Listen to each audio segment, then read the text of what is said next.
rolling. Oh, we're rolling. Hey, how's it going, everybody? We're there. We're doing. How's everyone doing today? Oh, phones are going off. Let's turn that off. I'm doing good.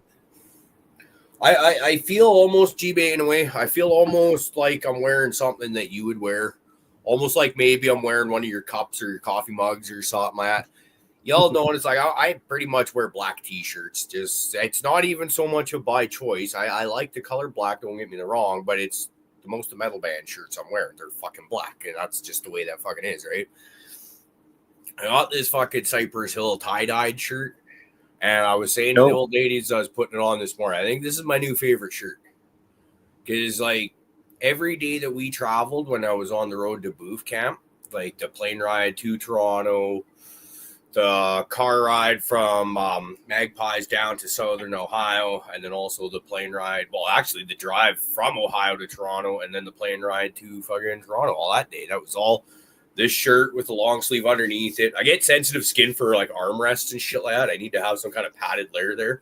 So it's like armrests on the plane and shit like that. And then pajama pants, dude. I fucking like this shirt. It's comfy. It's bright like my personality. My old lady probably just threw up in her mouth a little bit if she heard that, but you know, that's okay. Yeah, I really like the tie-dye caribou shirt. Whatever company made those, the type of shirt it is, like it's thick. It hasn't moved, stretched, nothing yet. It feels good though. Good job on that one. That's actually good to know because I've actually thought about freaking ordering one of those. To be honest, I don't even know if that website and stuff is still available. Every once in a while, I'll get an email from that company, and I don't even usually bother to open it. So I'm just like, there's been no action on any of that stuff for so long. We should look to get a bunch of shirts printed up, or maybe do that early spring or something like that, or for next year for booth camp number 5. There was talk. Someone mentioned that we need to get some jerseys or something. Maybe that's the idea right there. Mm-hmm. I'm down. I really like that idea.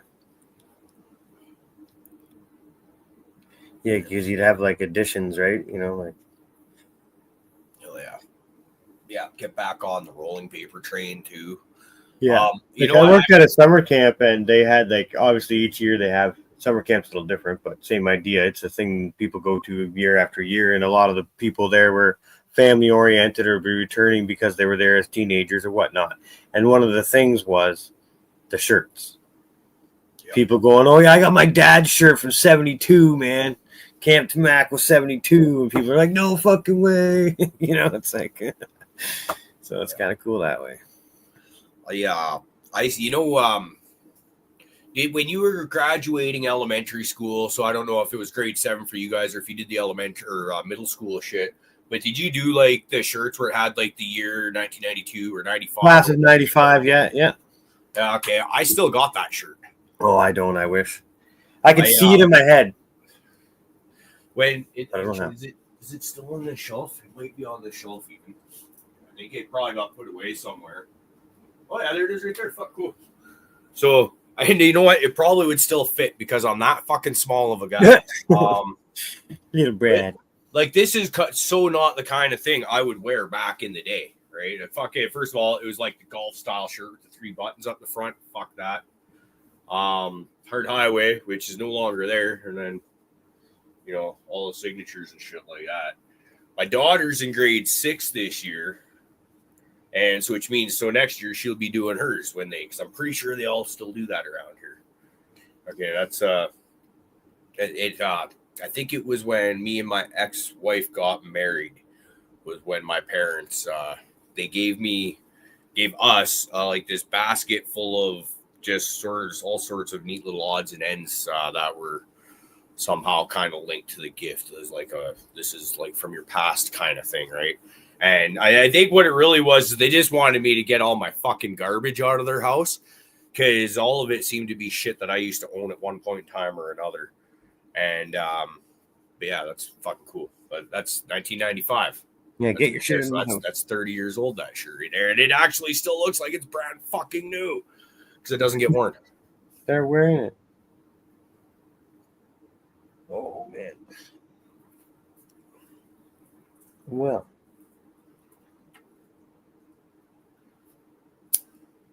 I'm trying to... Oh, there we go. Nailed it. Oh, check this out. I'm all bougie as fuck. Pinky's up, motherfuckers. I'm bougie as fuck. I got the glass tips going on now. They're a pain in the ass to roll with. Yeah, they don't compress at all. Well, it's not even that. It's the fucking... First of all, they're long. They're about an inch long, maybe a bit longer, with a little fucking swizzle spiral in them to help keep shit from getting through there. And you put it on the paper, and it just kinks the paper and wants to fall off. So there's a learning curve to it. But also, because they're so fucking long, if you put that all the way into a zigzag, you're only going to get to smoke like half a joint. And I'm just... Dog walkers. Yeah, that's like... I'm... You don't smoke dog walkers. You're not a dog walker guy. I go on long walks. Yeah. I have multiple dogs and I walk long. Yeah, it's just so it means I got to smoke like 3 joints instead of 2 joints is really what it is. So I've been playing around, and I feel like if I can get it rolled so that it's about halfway sticking out of the joint, so you got about half inch in there. I don't know if you guys can even see her. Like, what the fuck is he even doing?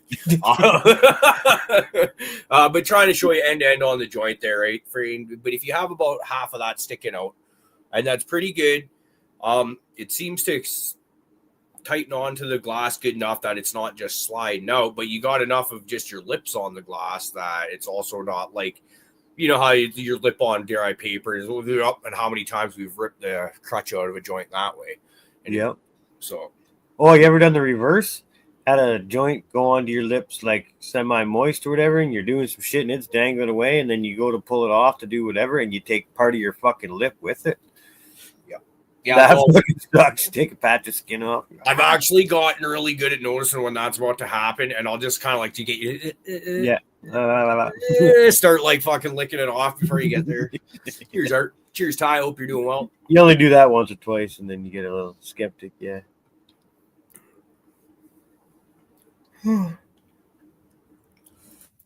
Honestly, I'm the opposite. Like with what you were saying, like the filter being that long, I enjoy it. I enjoy the cardboard one, so I can just throw it in the grass and not care because it's biodegradable. But yeah, like a half, not quite half, but like a good third, probably quarter to third of the joint can be filter for me. If it's just myself. If I'm passing that thing around, then no. I feel like it's something I can get used to be honest. I feel like the glass tips are more of a luxury thing because they're fucking easy to lose. I smoked a couple up here. You got to rinse them like every time you use them. You got to throw them in alcohol and clean them out, which is a process, but not the end of the world. It's a small process that'll just take a little getting used to. But I smoked one this morning and I put it down on top of right beside my tray, like fucking right within sight. But motherfucker, these little transparent things, they blend in with goddamn anything. And I spent 20 minutes walking around the downstairs area. I didn't go anywhere. Where the hell? Like sitting right on the table. Yeah. And it's right in front of me. That's me on the fucking job site. Where's the tape measure? Where's my hammer? Yeah. I'm holding one of them. So good news. Oh, we like it. Even though I left my cloner unplugged for a night, probably 10 hours, 8 to 10 hours, maybe 6.5, 7 if we're lucky. But whatever. I opened the tent in the morning. The clones were laying down like they'd been fucking murdered. And I instantly knew what happened. I looked, the plug was hanging. So I plugged it back in, gave them a good spritz of nice cool water, and went to work and said, well, you do or you don't. And they did.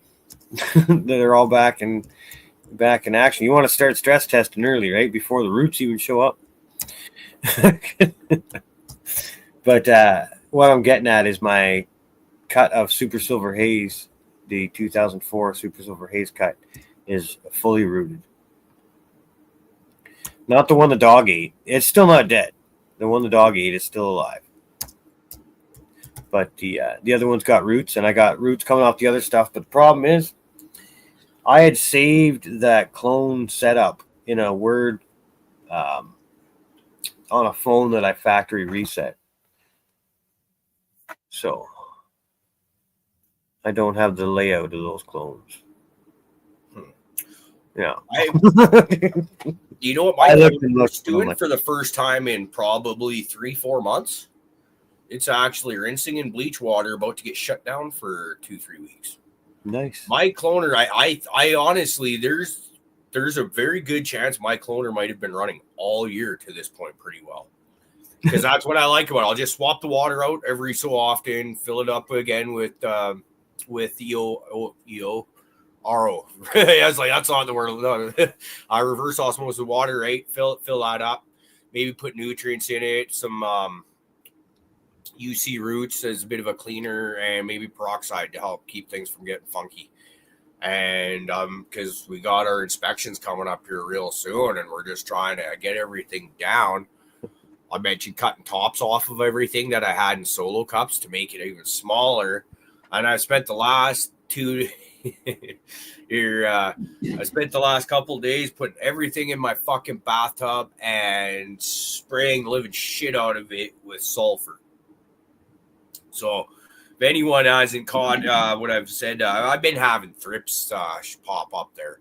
I was pretty sure I saw them. A little bit of thrip damage on a leaf or two when I like right before we left for booth camp, and then life was just so fucking hectic at that point that it's just like I'll get it, and it doesn't look to be bad, but it's the first time I ever had thrips. I just thought my plants were deficient or something like that. It was kind of similar to like what I was just saying, just like super fucking busy, don't have time for this or that, just basically run in there, splash some fucking water in their feeders, and then you're off again. And then by the time I realized what was going on, they were so bad. Like you looked at the leaves and it just looked like they had fucking snail trails all over everything. Oh, what the fuck? This time, they were starting to get going on in the one room there. And I just, it's natural to assume you got them everywhere. So everything got a bunch of shit got sprayed off right away. The stuff where it was bad. And then a bunch of shit after that everything after that has been thrown in the shower, turn the fucking shower on, not hot, a little bit, maybe lukewarm, somewhere around there. And then in there under the stream of the shower, wiping leaves and stalks and trying to just physically remove and flush as much shit down the drain as possible. Let them sit there, dry out. Some of the shit's been hit with why am I Lost Coast Plant Therapy? I can't believe I forgot that. Shout out to Dirk. That's a rad dude right there. And then I just finished yesterday doing a round of sulfur, and also this morning sulfur on everything. Spray the living shit out of it. Probably everything will be back under the shower again tomorrow. Get all that shit fucking rinsed off. They'll get a day off for probably Sunday, because my kid and I will be going to Calgary for the day. And so they'll get a day or two off there, and that'll be about it. And then kind of pick the next fucking spray system. We'll go probably the concoction that Fluff told me about, where you use water, hydrogen peroxide. I run the 29% stuff when I fuck around with that. Rubbing alcohol, isopropyl 99, and castile soap. Mix that shit together and spray the living shit. That'll probably be the next round of treatments. The way I look at it, I put together another small tent. I've got two identical, they're 5 feet tall by 22 inches deep, 36 inches long. And two of those. And I started up another one in a separate room that's kind of be the nursery, the quarantine area for the time being. And hopefully we get these licked. I basically got to everything in this room I'm in now, I have to assume has thrips. Everything else out there throughout the house, including our house plants, are being de-thripped as much as humanly possible, because none of that shit is in bloom. And hopefully that, by the time everything in here has been run through in 7 weeks, by the time it's all done blooming, hopefully we'll be able to fucking have the thrips licked. Do a real thorough cleanup in here, get everything fucking just bleach the fucking shit out of everything. leave it a couple days if we can and bleach multiple times just to make sure. And hopefully that'll be enough, because they won the fucking battle, really. I had to get rid of everything we had to get rid of the thrips. And less than a year later, here we are dealing with them again. So I just got to assume that, given where we're at here, I just got to assume that it's something I might have to deal with. Oh, and I'm a lot more diligent about yellow sticky traps. I hit the big fucking rectangle ones. I try and put, every plant gets one of those now. If I don't have a holder to poke into its pot, I'll put it around, I'll strip a stem bare and fold it around a stem on the plant and squeeze that motherfucker together. And just like it's a dead leaf on the plant. Like, is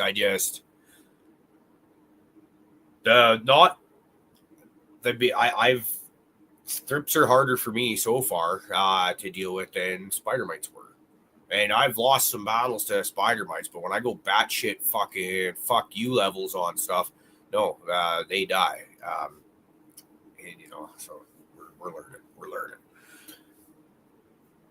Hopefully this is my successful knockout punch for the thrips, and I can be like, yeah, we are the champions. Knock on wood, but I've never had to deal with thrips. Dude, I hope you don't have to, man. We've seen you battle with the aphids, and that was real similar to my battle with the thrips, and it lasted about as long, didn't it? Oh, I was like, no, it wasn't that long, but it was from when I took down an outdoor crop and brought it inside, so harvest time, because it was all winter long. Yeah. Okay. It stayed here all winter. Yeah, it was a pain in the ass. But this tent and all my houseplants, everything complete opposite. I was going through checking everything. I may have one or two couple mealy bugs here and there. They're dying. I've been hitting them with the 1-2 punch here.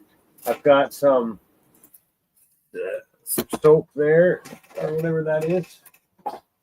And then I've got this too. So this is actual just the 3-in-1 garden spray. So it's got sulfur and cast-out soap, I think. Yeah, basically. And some other shit, Benzis something, I don't know what the hell that is.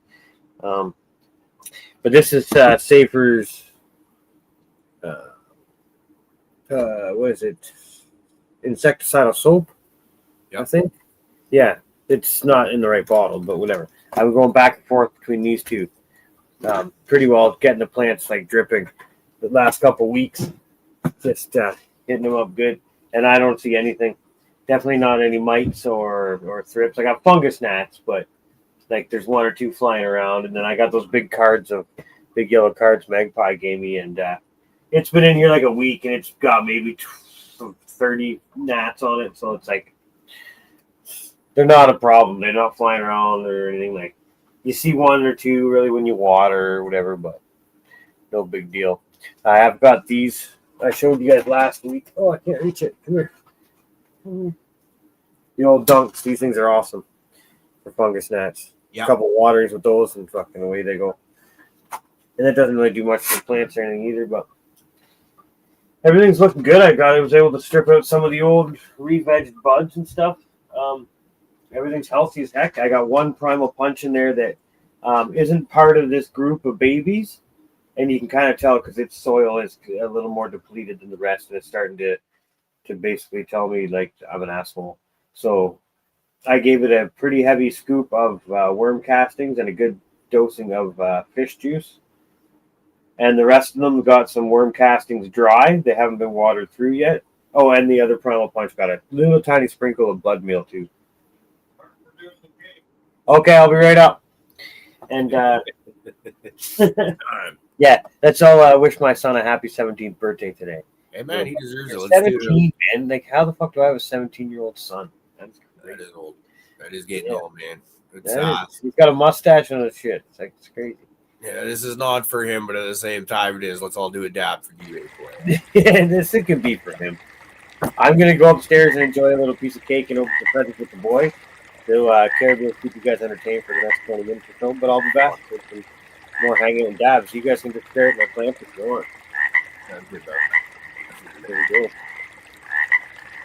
I don't know what the fuck y'all did to deserve this, but goddamn.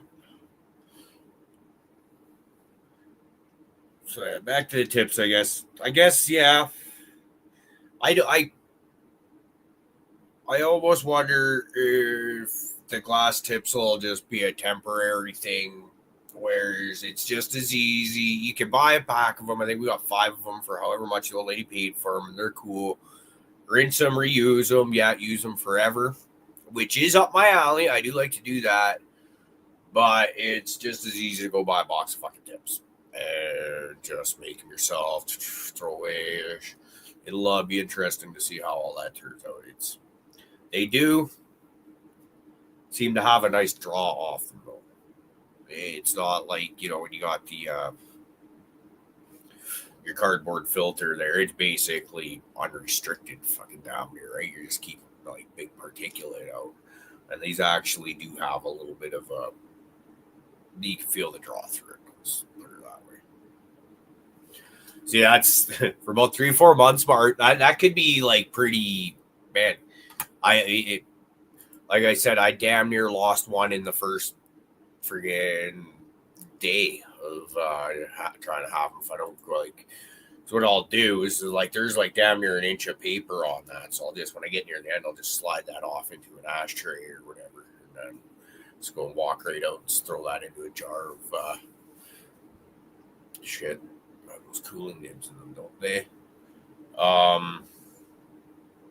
Is that what that is? The swirly thing in there? Cooling nib? They got a little spiral that goes all the way through, which would make sense that cools off. I don't know terminologies and stuff like that, so pardon me if I seem a little bit ignorant, because I truly am. They are, dude. Kingfisher, they're like about an inch long, and they got weight, so they take a bit of learning to roll with. Because you put that on the paper and it just wants to bend right over. So let's do some looking at this here, the logistics. See if I can show you. They're little fucking big screens. Pardon me, you guys have to look at my ugly face even bigger now, but that's fucking life's a bitch sometimes. Shout out to Fluff. We got the BAM number 2 hanging there. Bad breath. Okay, so you got about an inch long filter there, which is about twice as long as the cardboard ones need to be, which is another reason why the thought of going to cardboard is there. Now you try putting that whole, it's fucking heavy. Well, it's down there somewhere. Or shit. I don't know where all the other ones are. All right, well, we'll take the one out of the joint I was just smoking. You'll be able to see it anyways because it's fucking dirty. So anyways, like you just seen, you try and put it on there, and that just wants to bend the paper right there. So it makes it a little bit tough to roll, and I found that if you kind of pre-pack your paper up about that far along there, and then it'll make it a bit of a rigid spine in there. But like, look at how much of the paper you're actually losing. That's like fucking half a joint you get to smoke if you bury that whole thing in there, right? That's like half a joint. So I've been trying to roll with about half the joint in there, or half the filter in there, which is, once again, it's fucking tricky finger work trying to figure it out, but I have been able to do it. Like I said, it just takes me a little bit longer than typically used to when I'm rolling. It is what it is. But now here's one that I haven't tried yet. You stack this motherfucker up against those booth camp papers, and now suddenly you got like a full-size joint. Problem is, these papers are hard to roll. I actually tried to roll one up yesterday. I think it was my first joint of the day too, if I recall. Fucking sitting there in the dark, freaking doom scrolling on my phone. I was like, you know what? I haven't gotten high yet. Let's go roll a fucking big badass joint. And we struggled at it because like those ones come with the cardboard or paper fucking crutches or whatever, right? Think of that now, right? That's looking much more respectable. That's actually looking like, actually, where's that paper? Yeah, baby. Look at the mathematics on that. Hoo-hoo! See, now, I got tiny fucking hands, which think if I had a big wang and you're used to playing with a big wang all fucking my life, think of how easy I could roll something like this. But as you can tell, I'm average sized. But yeah, I think that is kind of the idea though. I feel for one of these, if you could get that, but I also feel like trying to get well, maybe weed in there would grow a bit of a spine in there. Like I was saying, once I pack that other filter or paper a little bit fuller, it's less likely to bend over. Whereas this thing, when I was rolling it the other day, it's just like, think your freaking guy's doing origami or something like that. Who knows, eh? Now, where's that other? Where's the one I dropped? There. Oh, I found it. Because, I can't smoke out of a dirty tip now because I'm fucking bougie with pinkies up in the air and all that shit. So let's see how we can do. So we're smoking on some Grapple Cat. What's everybody smoking on? Let me know in the live chat. I want to see it. What's everybody smoking? What you're ripping? I got some Grapple Cat. I just got the smaller nugs going on right now in here. But been loving it. Colton's going to get to puff on some of that real soon is my understanding. I sent him a package. Was that even yesterday? Or is that the day before? I think it was the day before, but still 2 days and it's already at his post office. So that's pretty sweet. There's some goodies in there that I can't wait to see what he thinks about. Donnie Burger flower. Is that grown or is that dispensary, Jay? Because I've never had Donnie Burger. Like, it's one of those strains I've heard a lot about. I bought it from dispensaries and been disappointed. But it seems like people I know that have grown it, do grow it, seem to be really, really fond of those. So, got the No Joke Sif for JMJ 12, GMO for the Hoolie. Ty's got the BAM going on. That's banana melt. Oh.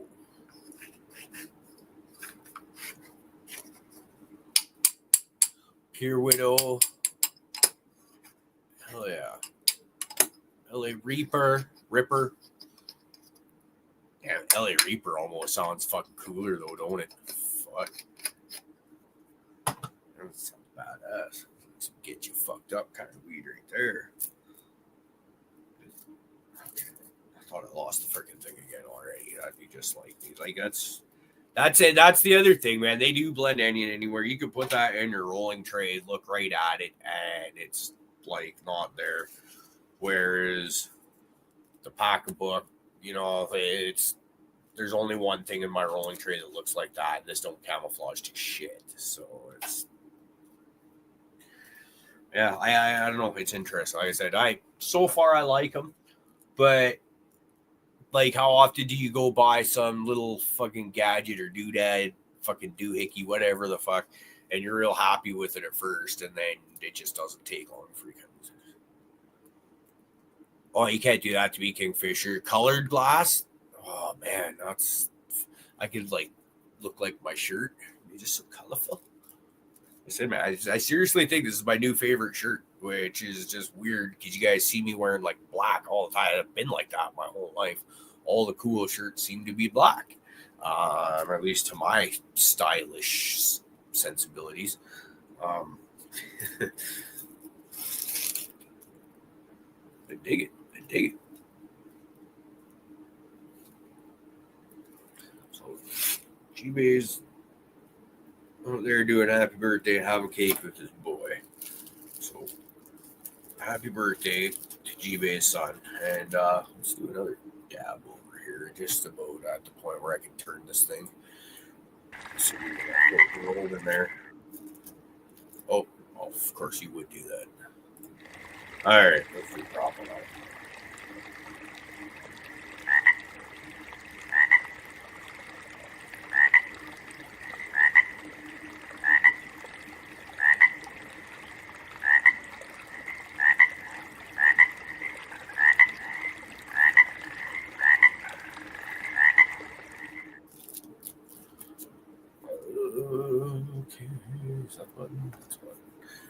All right, now here comes the tricky part. That's about right. Got the glass is about half in there. Now, also, if I kind of because I'm just waiting for that to want to fall out. Even if it doesn't bend my paper, it still kind of wants to just tip the fuck out. So I big screen that again and just kind of follow that way. So I wonder if I kind of get my finger in there like that right up against it, kind of help hold it in at first to get the initial roll started, which is something I've never fucking done rolling before. It's completely foreign territory and is like, but honestly, I feel like it helps. I honestly did not ever in my life at any point in time, even since I've started this show, been doing it 5 years now, I never once in my life thought that I would be on the internet teaching people how to roll. Now, I don't know if this is actually teaching. Maybe don't do that.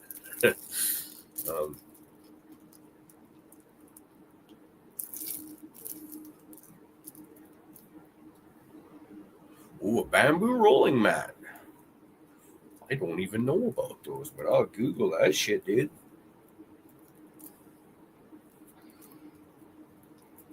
See, when you end up with friggin' sticks out about, it's probably about 2/3 of the way in there. It's about a third of that sticking out. Yeah, my joints are a little bit fucking wonky. So when we were at booth camp, they had a pack of the 200 raw ones where they're pre-made and they're smaller than that. And I don't typically roll joints that small. That's actually probably about an average joint size for me right there, to be honest. It's about cigarette size, probably, maybe a little bit bigger. But I was rolling them cones because I don't fucking roll pinners. So they just so you get more weed in there, and it was working with me because if you roll a straight joint, you're gonna have no fucking weed in those tiny little pin deckers. And fuck that, we're here to get high, motherfucker. You know what I mean? So I'm trying to figure out how to straighten out my joints now. Well, look at that. It's like a bent dink. As long as I know how to use it, I suppose.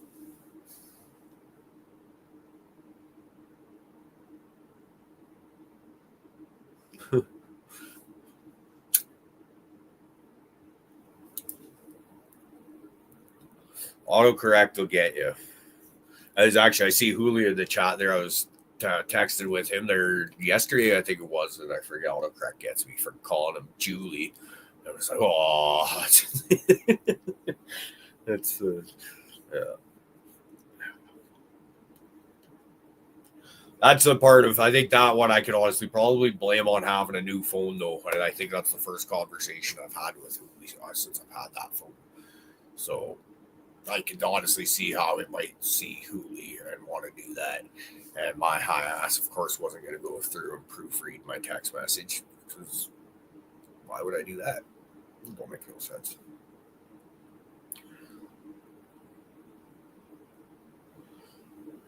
So my Blue Jays are getting their fucking asses whooped. Tough times in baseball. I haven't much fun to watch here lately going into the playoffs. Not sure if Dead Fish Fan is in here or not, but I imagine he's loving it because his Yankees are fucking rolling right now. So it'll be cool to have someone to talk shit about baseball with in the live channel. I'm excited.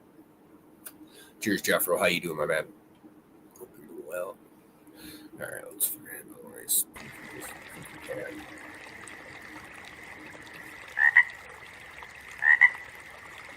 It's like 20 seconds less than I have to battle on for.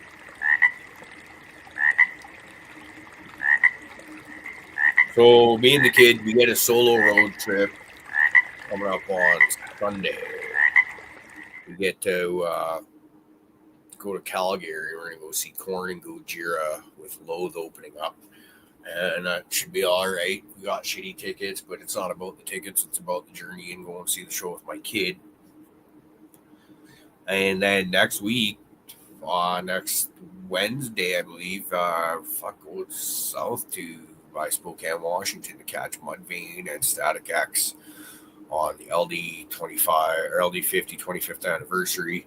So they'll be playing most of that. Static X will be playing all of Wisconsin Death Trip because it's the 25th anniversary of that. And then I just saw a thing that, I already knew this months ago when we got the tickets, but Papa Roach, we're going to go see them late November, also in Calgary, I believe. And it's the 25th anniversary of Infest. So it's pretty cool getting to see a lot of 25th anniversary album tours going out. So it's just cool shit, right? You don't get to see too many of those. So yeah, I imagine. I wonder if they'll play all three of those bands. Will end up playing all three of those albums. And it makes me think of what else, because it's been a whirlwind of good shows. Has there been anything else like that we fucking missed? Where they've been just wicked like that. We need to feel like petition the world leaders into making that Cypress Hill Suicidal Tendencies and Onyx show, turn that into a fucking tour. Be Real, when we went to see that, he even said in the middle of their set that this needs to be a tour. And we're like, fuck yeah. Like, the energy of that place was just unreal. And at a cool venue, I think of all the places, because we got to go to a lot of new venues late in about a week and a half, 2 week period there. And I think that Marymore might have been my favorite. Like, it just had a cool, it's a fairly small, like, I don't fucking, maybe it was more than 5,000. I feel like it seems small. Outdoors, you got all these big conifer trees all around you. You're in the shade by the time the band takes the stage. And it just fucking had a wicked vibe. I cannot wait to get my kid back there. Take her there, period. Because she likes sitting down with the new venues too. And actually, the Saddle Dome, where Korn's playing, we've never been to a show there. So there's another one.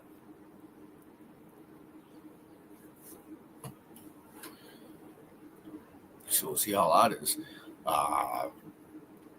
We'll be like way up third tier up. Now, is it going to be like in Edmonton, where it was like the access egress of the Rogers, whatever the hell it's called? It's Rogers Place, I think is what it is. But it's, man, trying to get in. Getting in wasn't so bad. Getting out's like a nightmare up there. It was interesting to see differences in just the way things are fucking set up and laid out and all that.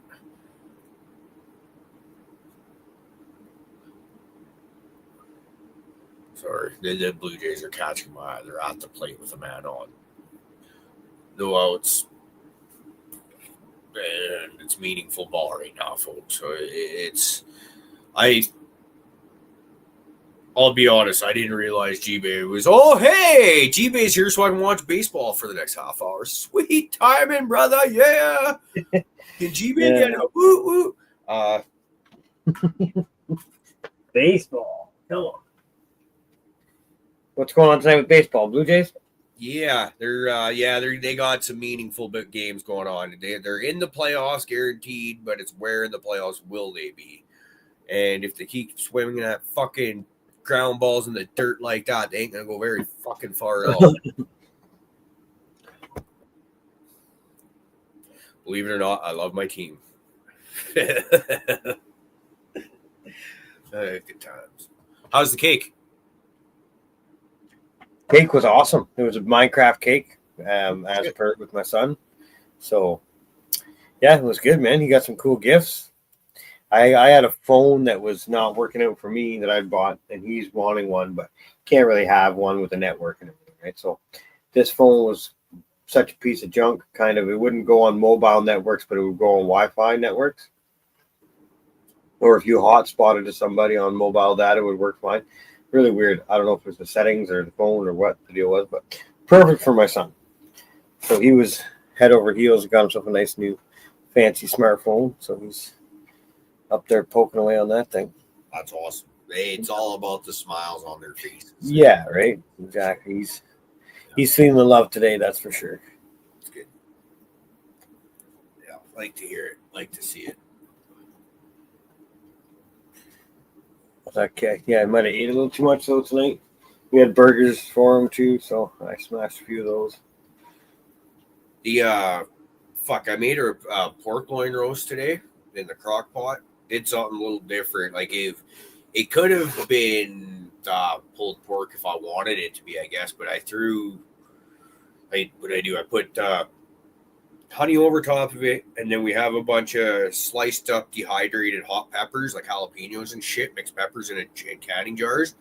Put some of those over top of it. Shit ton of garlic that was diced up, and then I threw a cube of chicken broth cube in there. Yeah, as well with it, just to fucking try something different.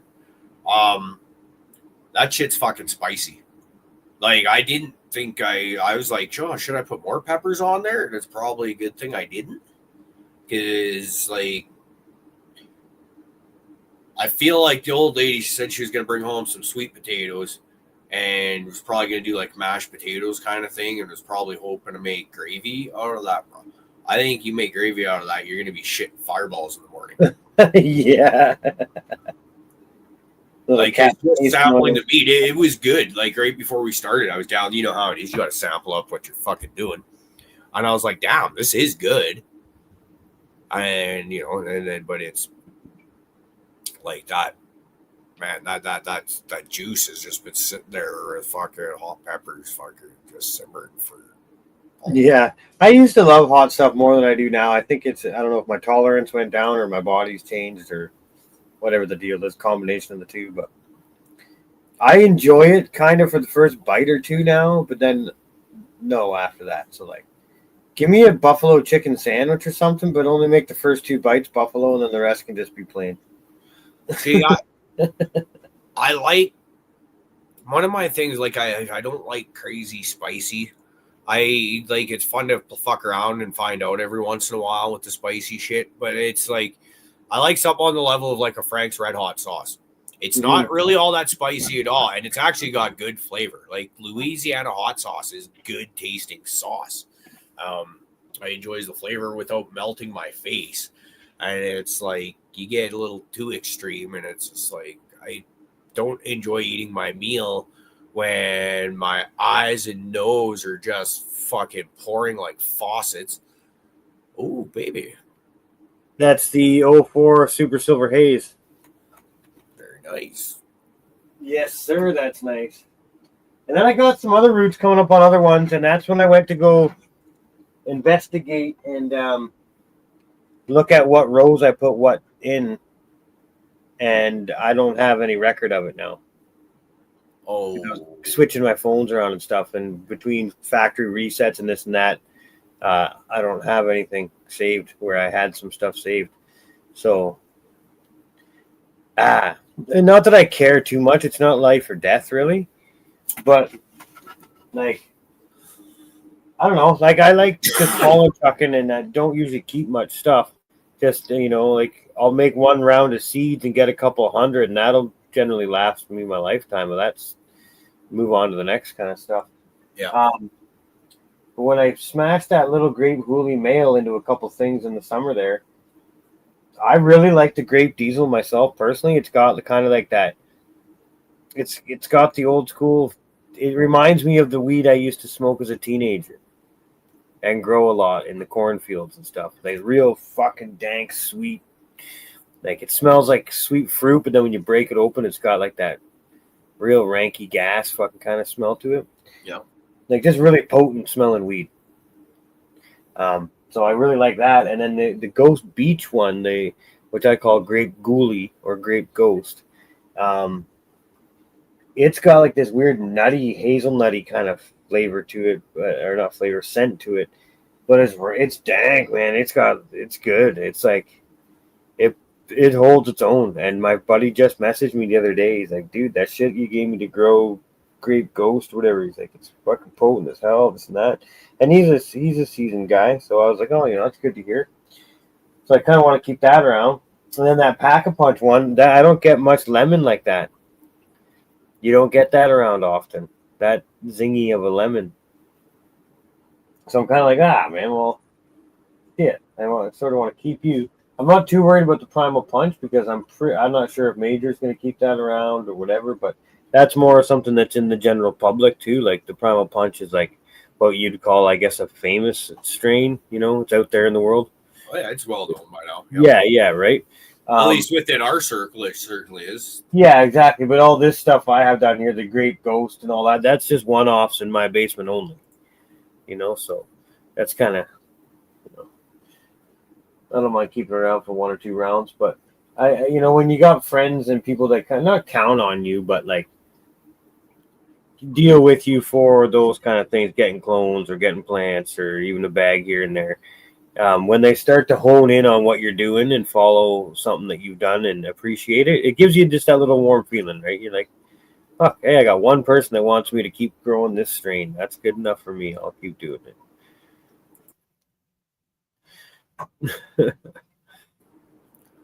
It's I enjoy. I finally am now kind of just this year at the stage where I can be content with just having a little bit going on. I've got 2 strains that I'm happy with right now in the Dab Frog. I'm reading Art's comment right about the Dab Frog as I'm fucking talking. I got 2 strains I enjoy right now in the Grapple Cat and the fucking Investment Dog. And I'm looking for something that can either make its way in there or replace one of them. And I'm not really necessarily hurting to do that either. Now, Ashley's got the Lilith that she wants to go through that she really likes. So that kind of makes it, well, we don't even have that cut anymore, though, right? We're searching down from 5 plants that we don't even know if they're male or female at this point. Yeah. But that's like, basically 3, maybe 4 strains we got going on. We'll get those pared down and just slowly work its way, where it was always like at the first opportunity, I need to pop more seeds. And then you're just constantly flooded with more plants and biomass than I can deal with. And it's a good problem to have, but it's frustrating at the same time when you just know you don't have the room. So I feel it's actually kind of liberating. Now, it does really suck because you can't go through beans. Like, we want to go through fucking beans. When you've got a shit stack, like this computer I'm talking to you guys on right now, it is literally sitting on a stack a foot tall of fucking seeds. Because I've got a humidor and a pelican case that are full, and it's about a foot tall, maybe closer to 10 inches, but you get my drift. Did they do something good? Fuck yeah! Grand Slam Blue Jays. Oh, fuck it. There you go. Up 4-0. See, you're gonna do something that is a Dab Frogable fucking thing, right? Yeah, there. You're gonna pull a move off in baseball. Grand Slam is what you're aiming for. That's like scoring a goal in hockey and have someone like push you or something, and you knock them out.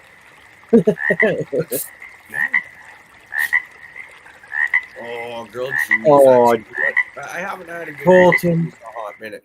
Now, okay, here's let's open this part up for conversation.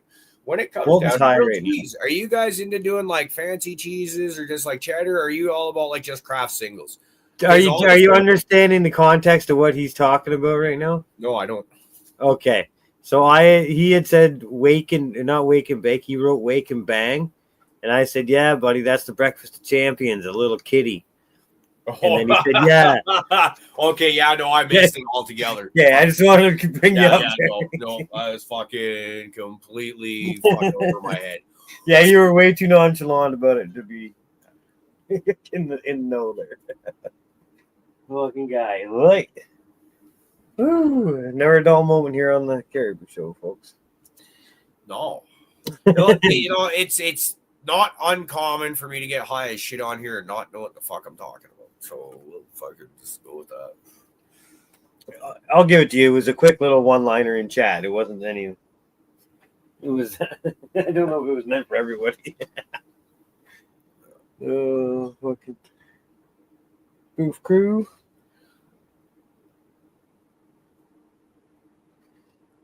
I mixed a lemon Starburst pop with some grape drink. It almost tastes like urinal puck or something. That's nasty. That was nasty. Yeah, no, it was. I'm glad that was a small drink. And it's over. Yeah.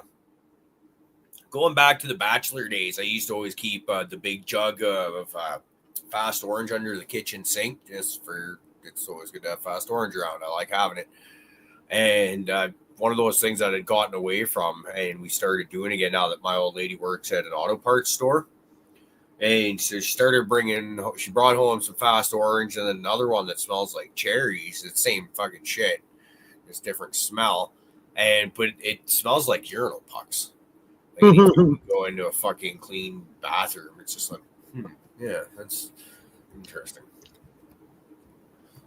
Yeah, that was a drink combination that was not meant to be combined. Oh, I'll go back to my trusted Timmy's. Actually, you know what I've got? I've got non-alcoholic beer going on. So I had that one at the Grey Eagle hanging out with Lobster and his lady there.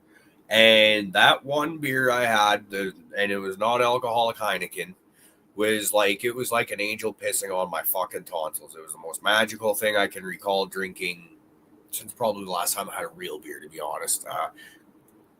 7 years, long time. But it got me into thinking, like, hey, you know what? A few not NA beers here and there is not a big deal. So we go to shows and I'll get one. And I started buying a 6-pack here and there at home.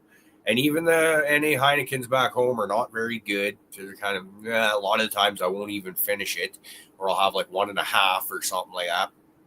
And trying different ones. And there's this kind, Athletic Brewing, which I'm pretty sure we were drinking these, but an orange can down in the States when we was at the concerts down there. And this one's supposed to be their version of Cerveza or whatever. And it's, but it's a little bit less than all the other ones.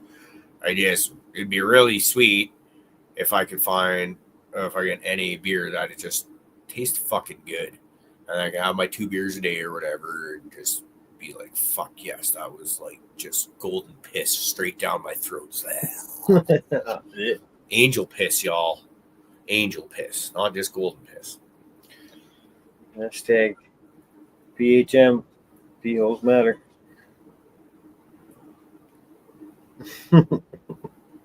Where'd that come? One night we were talking about those little fish that swim up your pee holes. That's scary stuff. That's another reason why I live where it's cold, man. Yeah, so that all the scariest shit lives where it gets hot.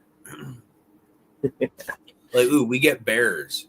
Bears are usually more afraid of us than we are of them. So, like, well, there's that funny little video, whatever you want to call the reel, or whatever, of a scuba diver, and the caption is something like, "You never see a diver move so quick when there's one of these fuckers around," right?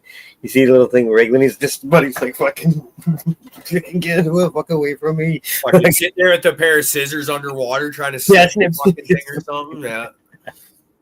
Get the fuck out of here. Oh, man. Moose are your friend? No, they are not. No. The moose, out of all the wild animals that I'm able to see in my job, I think the moose are my favorite. Yeah. I do not want to run into a moose while I'm walking through the bush. I would much rather walk into a black bear. A bear, I know that odds are it will fuck off and run away because as small as I am, I can make myself look bigger than it. A moose don't give a fuck. They give no fucks, and if it thinks you're a fucking threat, it will just stomp you the fuck out. And odds are you'll live, but you'll be like shattered pelvis and ribs type fucking. Yeah, no, moose generally don't back down. They don't have to. No, they don't. They know it, right? And it's just you think if Mama's moose's ears ever go backwards, well, you should do the same thing. Yeah, there's you've seen the videos of like people getting their asses whooped by a deer and shit like that. Well, a deer's about a human size. So it's the size of an average person, I would think, right? About fucking 150, 200 pounds, somewhere around there. Yeah. It's funny to watch that. Well, a moose is like fucking 1,200 pounds of just. Yeah. The small one's like 800 pounds. Yeah, they're just fucking. It's amazing being up close to them, even deer and stuff too. How well the Creator has camouflaged the animals in the forest, man. Oh, yeah. Like whoever's in charge upstairs, I don't know, but whatever. They designed those animals very well. Because I had a moose come into my camp once with a bunch of boys, and I had a dog in my arms too. Lacey was with me at the time, and this moose was no more than 50 feet from me. Had probably closer, but I'm going to say 50 to be generous. And within 10 seconds, I couldn't see the fucking thing.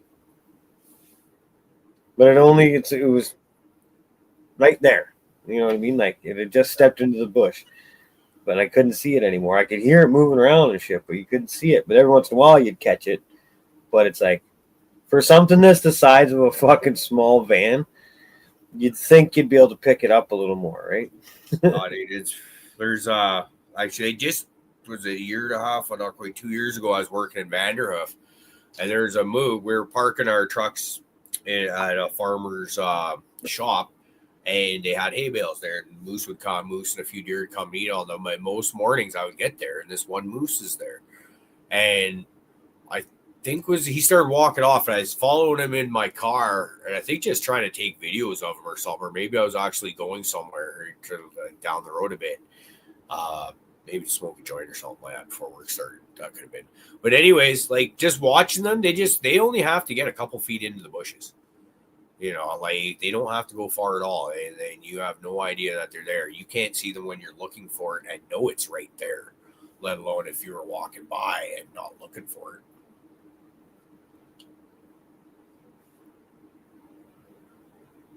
Booyah! 2-run shot, George Springer. Blue Jays up 6-0. Fuck yes. It feels good when they do something good.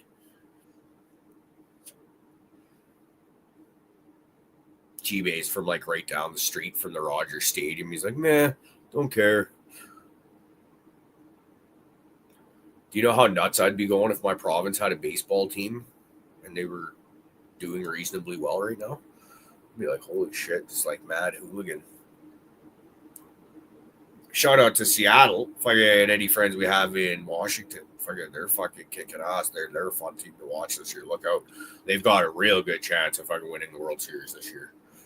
I haven't seen the Jays since they were in the actual Sky Dome in 1990. It was the year they won the World Series back-to-back. It was right in 93 or 94. My grandfather was still alive, and he's been dead a long time. So.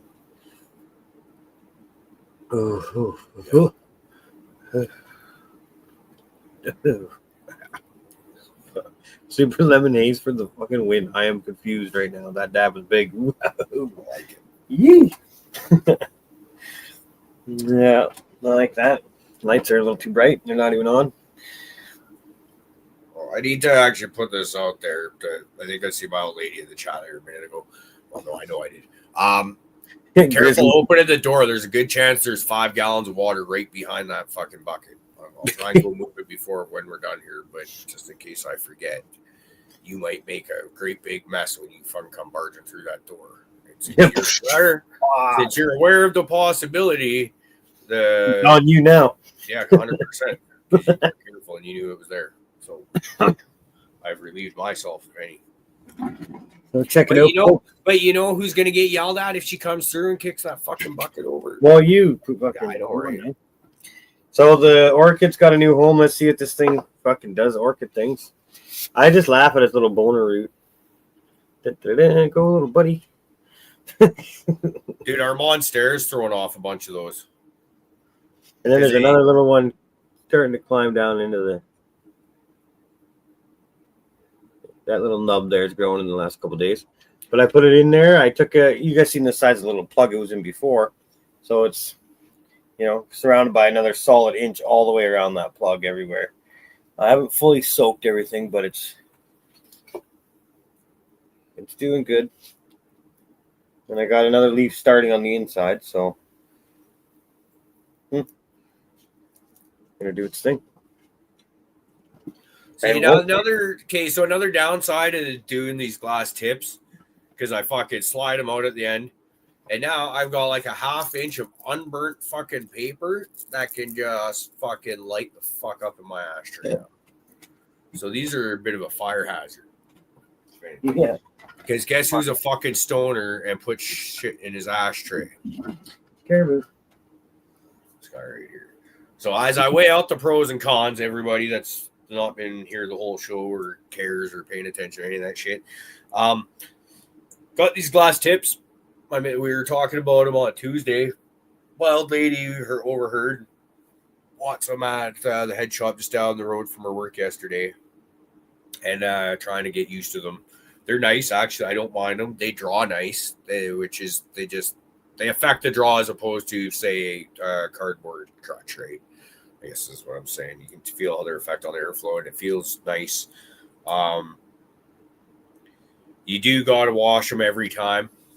Those are the two that I baby Ruth. That I used throughout the show on the joints I smoked. And, so those will have to go sit in alcohol for a bit. So you got to keep them in a constant rotation of rinsing them in alcohol, drying. Once again, not the end of the world.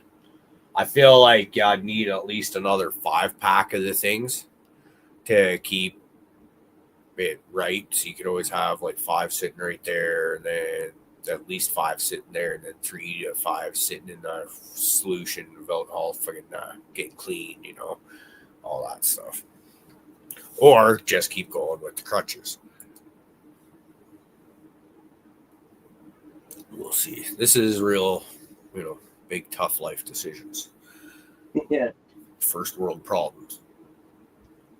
First world stoner problems. So that's how you know how important they are. Yeah, all my plants are in the zone now, getting healthy, and everything's growing exponentially. So it's like I got to flower off, in the next couple of days, really. Give these ladies a trim down. I don't know if I should top. I hate topping when I don't need to take clones, because then I just have to throw the tops out. But what do you do, right? So, I like that idea, Ty. I'll call it a sonic vibrator. That'd be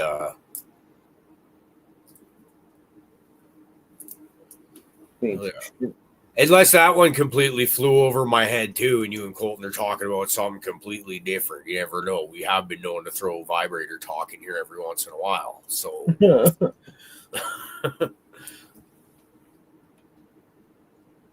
but yeah, these re-veg clones are popped now. They are they're full plants again. They're ready. Just a couple of these plants are a little shorter than the others. I kind of want to either top some or at least let some of them grow up. I don't know. I hate when you have that one plant that's a little off.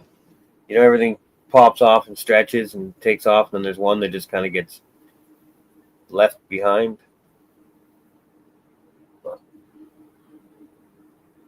Okay, that's interesting, Colton. I just read yours about how trying some with too big of a hole and too much flow going through. That's, like I said, we're gonna research the shit out of this. And the funny thing is, like, had I sent your package yesterday after I got these tips, I would have thrown a couple in there for you to try out. But I'm glad I sent it when I did, so that way you at least got it there for the weekend, because that'll be fucking. Just glad that you'll have that for the weekend. You know what I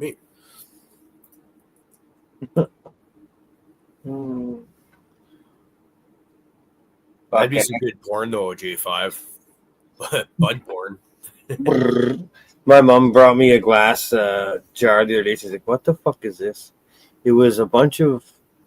I guess I had started to soak a bunch of bowls and dab tools and stuff in alcohol.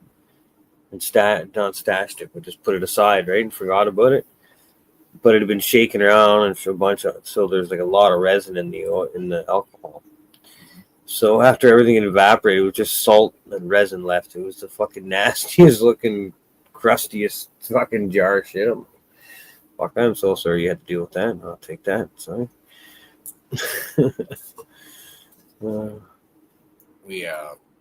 We have a jar that we use for cleaning shit out, like a little. I think it was supposed to be a spice jar from the dollar store that we'll use for cleaning out in bangers or whatever the fuck. I don't think of bangers. I'm trying to think of the last thing we did throw in there. I can't recall. I'm fucking high as shit. But anyways, what I'm saying, these will fit in there just perfect. And But there's been a few times where you go to throw something in there, and you're just like, oh, that's like brown, like dark iced tea colors. Like,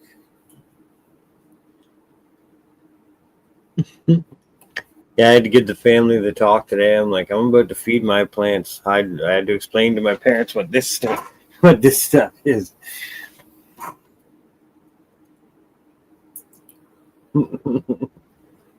I don't know if that like makes you fucking hilarious and awesome or just like a tyrant and a prick. I'm like, well, just like my old lady wouldn't stand for it. I was like, I just like one of my favorite moments of being with her, and trust me, there's many, was when we were at our local feed store and I saw a bottle of the Alaskan fish fertilizer stuff. I go to grab it and she fucking just saw what I was up to. She said, no, you put that shit back. Well, I was courteous. I asked, I said, have you guys ever smelled fish from the basement? And they said, no. But like your dad said he smells weed from there sometimes. And I'm like, well, that's a given. That's fair game. Yeah, I'm like, I'm about to douse everything with this. So if you do, and then what is that? I'm like, oh, well, it's just basically dead, rotten fish that have been rotted to the point of liquefaction, stirred up, and presented to you in a nice bottle. Good stuff. I always didn't understand it, like when I was a cocky piece of shit teenager, and people were like, oh, man, when they do a salmon run, go and scoop yourself up some of the dead ones, man, and put them in your fucking grow holes. I'm like, what? No. And then fucking now that I'm this deep into it, I'm like, not a bad idea. Salmon never really occurred to me because you would be able to do that probably Spence's Bridge. And they're probably, it might still be, are they going now? Might be a little late. I don't know. But it's pink salmon here too. So for you to just scoop them off the beach and fucking, yeah. Make like fish amino acids. You could like preload your fucking holes for next year. You could do all sorts of gross, disgusting shit with it. Fucking salmon fertilizer. How gangster is that too? It's like, oh, we need to go get no fucking squawfish and suckers and shit. Nah, dude, we got fucking fertilizing our shit with fucking salmon, motherfucker. Okay, fucking. I need to know how you know this. You heard about the fish thing, you were like, oh yeah, I'll fucking one up you. Trash panda fucking plant. I don't want raccoon turds. That's funny though. Salmon are a bit oily. Yeah, I don't think you'd want to put a full fish like at the base of your fresh plant, but like at some point hit up near your grow area or like way deep down or like I don't know. If I was doing well. So say if we were going and picking dead salmon off the side of the river right now, it wouldn't be doing it for putting, like if I was digging a hole, that'd be kind of do a preload and something. I was about to go dormant or something like that, I would think. Or I was going to try maybe make some fish amino acids where you throw it in a bucket or something like that with a bunch of brown sugar and let it do its thing. That's great. Or you could just go out gangster and just fucking leave them. Throw them on. Just use them as top dressing. Dead salmon all over the place. Fuck, your place will be rank, but you'll have probably just buds everywhere. Oh yeah. Fuck, think of that. Bears, guard bears. Oh yeah, man. Neighbors' dogs just trying to chew through your fence, trying to get in. My dog will be rolling in and shit. But yeah, it's fucking smells great down here is what I'm trying to get at, really. I do have ventilation though, so the good thing about it is it's turned off right now. But if I want this tent I can speed control on the fan. So if I crank it full blast, this tent will basically pull the air from this room and then one next to it. Like if you were to put an incense in the other room, you'd see it just fucking turn the corner and fucking head right for the tent. Yeah, it's one thing. It draws a lot. Let's say key to our success is we've got an 8-inch inline fan in here hooked up to a carbon filter. Just got a new carbon filter in the mail, actually, and figured it's that airflow is huge. A lot of then on top of that, we also got one of those portable air conditioners where you just stick the duct out the window. Yeah, huge thing. So a lot of times we'll just have the 8-inch just recirculating air inside the room with the air conditioner pulling fucking doing the air exchange for cooling the air inside here. But now that it's starting to get cool outside, we cannot get away with not even using the air conditioner and just running that duct from the tent straight out the window. And it keeps it comfortable in here right now. It's insane. 27. Yeah, so it's a little bit warmer than I'd like it to be in the tent. I'd prefer, that's kind of 27 is about as high as I like it to get. Or if I worry about like 25 to me is about fucking perfect. Cheers, Jason.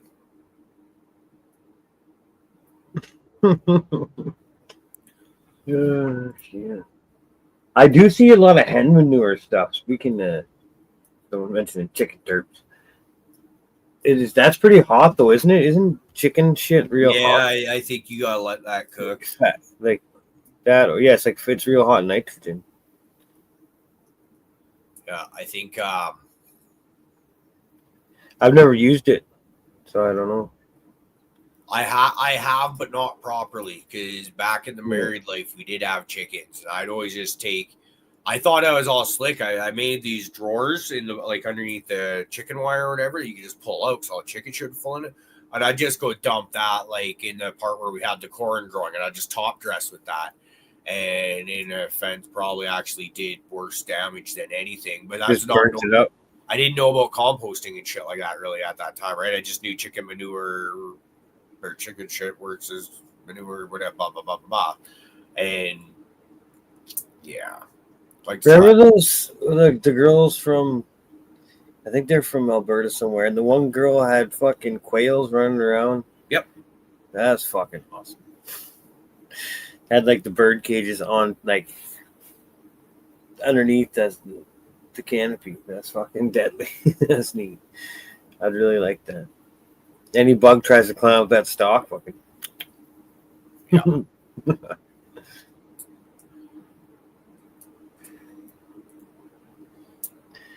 Yeah, I guess it'd be almost time to do my fall cleanup too around here. Cut everything right the fuck down, because I kind of want to reset my yard anyways, like just to bare bones. Even if I retain ownership of this home, I'll probably just set my path to like living here for life. Probably kind of do it and set up like start redoing everything my own way that I wanted for life.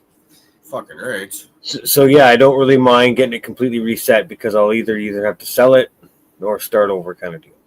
So this fall, I think I'm going to do a clean sweep.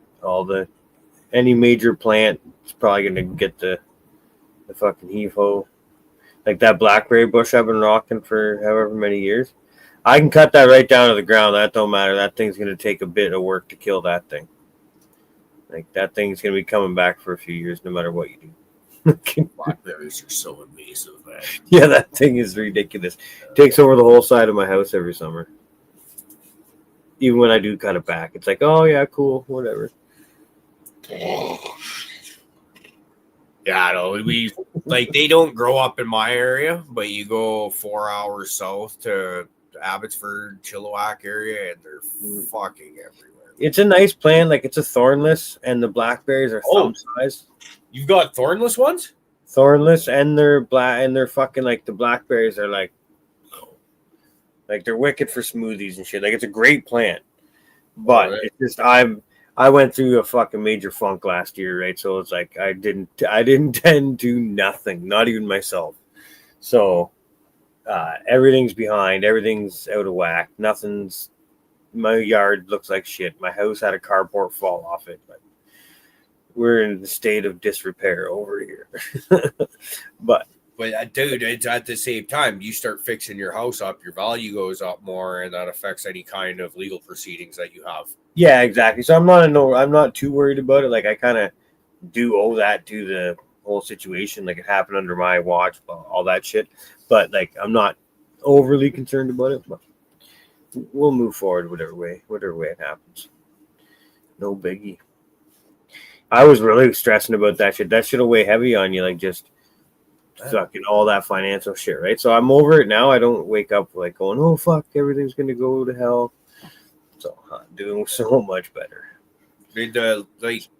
Since when I look back, I say like the last 4 years has been the best of my life. But I think where the better really got was when all the divorce proceedings were actually finally over and done with. Because that's when the financial stress went away. Because to be 100% honest, and she didn't know this, but with all the debt that I had and that we had together and all that shit going on, I was going into Christmas, because it was about this time of year 3 years ago. I don't know if I could have gone another month financially. I was damn near at the breaking point, and we weren't doing the concerts and shit like that. Because we couldn't afford it at that point. And it was still kind of COVID-ish times where shit wasn't really going on. But like, I was financially like fucked. I was just every day going to work with a knot in your stomach. So I fully fucking get where you're going on that. But once it was signed, and it was like, I walked away debt free, owning my car. Which at that point in time, I think it had about fucking 50, 60,000 kilometers on it. So it was like damn near brand new fucking car at that point. So I was happy because, like all my debts are fine. But that also, like all my pension and shit like that that had to go into fucking paying for lawyers. Yeah. So, because she was being a fucking dirty bitch, make no bones about it. And it was coming for my absolutely everything, including that pension I had to withdraw to pay for lawyers. Yeah. So, I don't have to worry about any of that. But. And I'm thankful for you for that, because that's where it was just it's fuck, man. You think you know somebody. I have no ill feelings towards any of it. Fucking plotting against you, like in my situation at least, right? Mm-hmm. Where it's just like, holy fuck. Well, I've heard horror stories. I'm glad I'm not living in one of them. Like, we're still friends, as we don't socialize as friends, hang out or no shit, but it's all good. It's all good. I've done a little bit of, it's like, it was weird starting to date again, because I've been with the same woman for 20 years, right? So it's like, the girls were laughing at me, man. They're like, "You're the most awkward fucking dude." And I'm like, "I'm sorry, man. Like, I don't know what I'm doing. Like, let's just go get a drink and sit down or something, because I don't even know what to say. Let's just hang out near each other for a few days, and if you like my vibe, then we can hang out more." There's nothing wrong with that, man. You guys were together for a long time. When me and my ex, we split up after 8 years together, and it was. Me and Ashley, we started talking to each other on, I think it was Plenty of Fish. It was on my day, because right away I was like, oh my God, I'm basically living in a hotel, working on the road, and my marriage just fucking exploded. What the fuck? What the fuck? Man, let's start looking again. And we actually, because we used to be on the same beer league baseball team 8 years ago or whatever when I first started, first moved here, right? But you're married and there's never any thoughts of anything at that point. And so I was lucky to move on from that into this situation relatively quick. But it was fucking weird, and it's typical situation where once I was in a relationship, though, there's a bunch of girls, and like one was one of the chicks I had the biggest fucking crush on back in high school. And like she had split up with hers recently, and she was, "Oh, so you single now?" and all that. And I'm just like, no, no, I'm not very happy actually. But I owe everything to Ashley. Like, I was literally homeless, and she gave me a place to stay. Yeah, like saved you.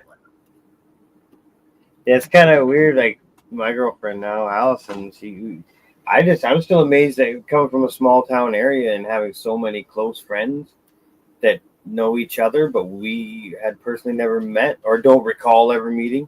Yeah. I'm sure there was nights at bars back in the day where, "Oh, this is my friend Allison. Oh, hi, my name's Mark. Nice to meet you." Fucking all of my night, right? But then being married in my late 20s, right? So it was like I look back at it, I thought it was late at the time, but I look back and it's early, basically, kind of in the scheme of life. Like, I guess I'm kind of lucky. I get to live a second life, really, if the way you look at it. Well, you do as well. Yeah.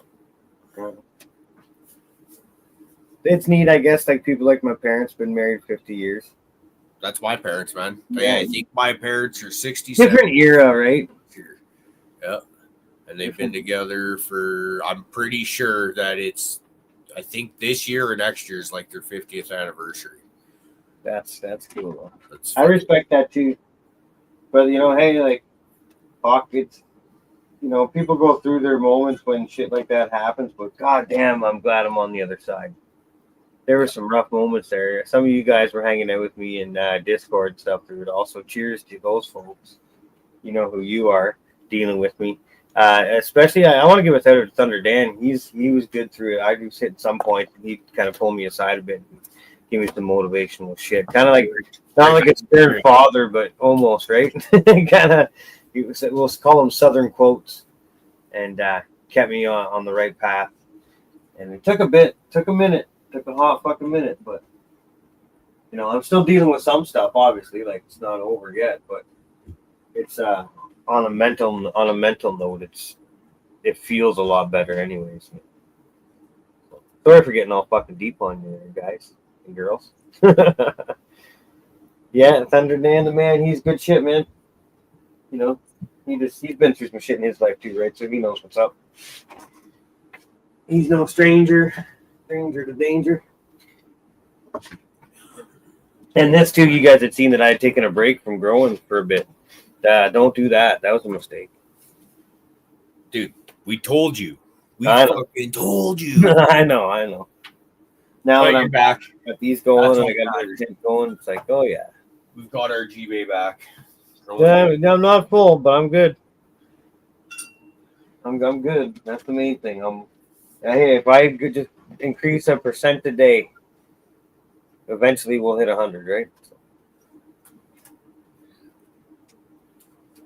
Any bit of positive forward motion is what I'm after, and I feel it. I have some rough days still. Like, I sat in the Canadian Tire parking lot and it was closed the other day for like 45 minutes and just sat there, no music or nothing. That's not normal.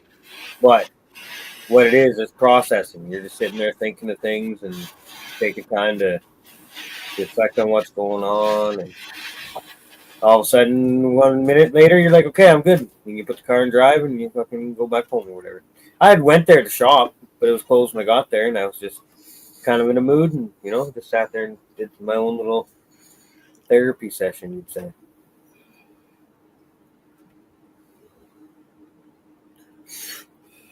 Got to do that shit every once in a while. I've learned that in the last couple of years. I used to be a pretty, I don't know, like when I was a teenager, I was a real stuck-up little cunt. Kind of cocky, and I was still a nice guy if you knew me, but like I'd come off as a little fucking preppy prick if you didn't know me, I guess. Which kind of sucks because, like, looking back at it, none of that was intentional, but just the way it was, just the way it turned out, right? And then, there was years where I was a fucking waste case, man.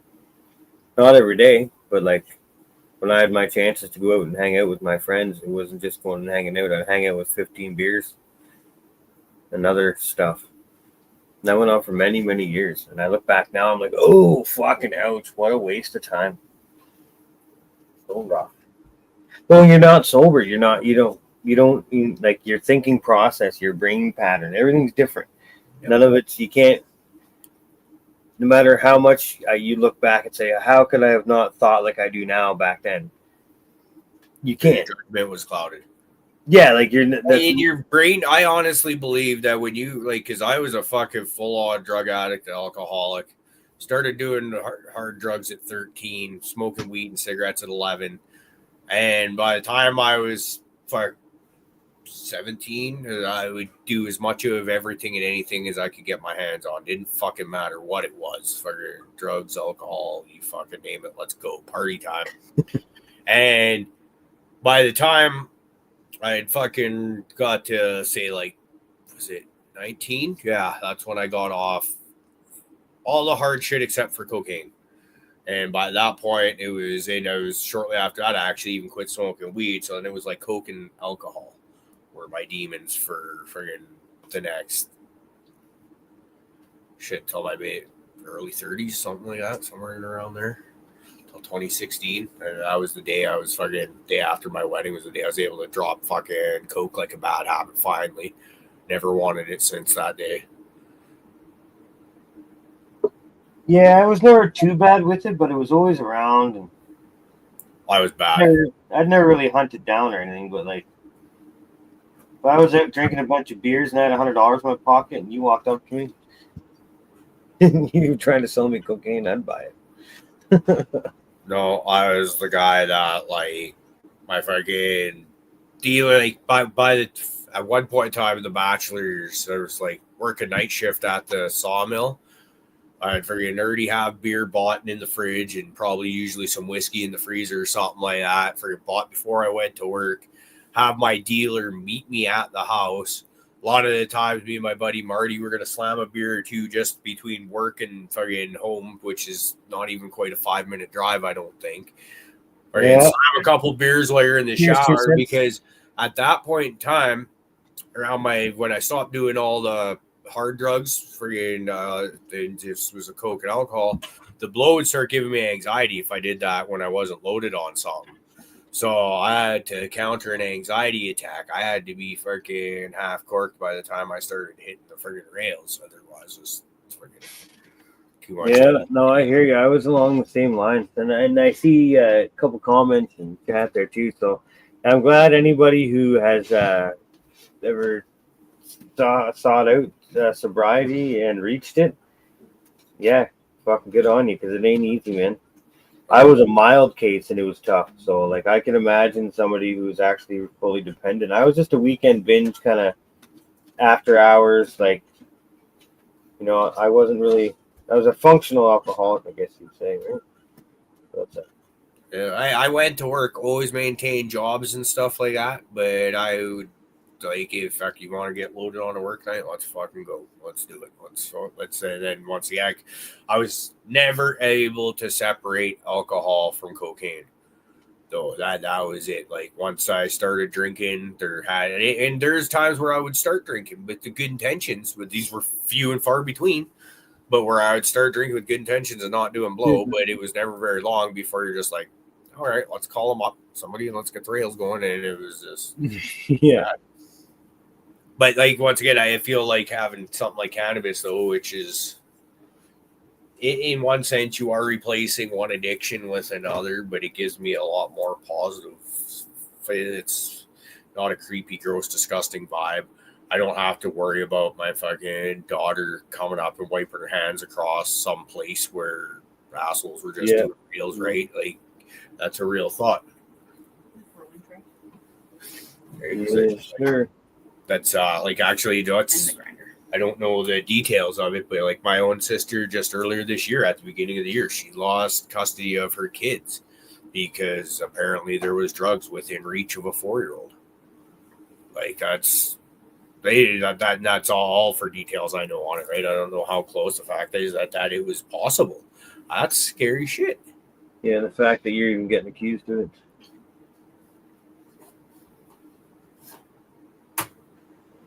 Now it's different stuff for me now. Like when I get pulled over by a cop now and I tell him it's medicinal, he's like, "But sir, that was a wheelie," and I'm like, "Yeah, I know. It's still medicinal, motherfucker." So I'm on the different hobbies now. I fuck man, I like my different hobbies though. Because like when I think about if you're skateboarding, but let me just cut in quick. You're fucking crazy. I guess I'm riding crotch rockets around. It's no different. Well, it is different, but skateboarding, fuck. I'd kill myself.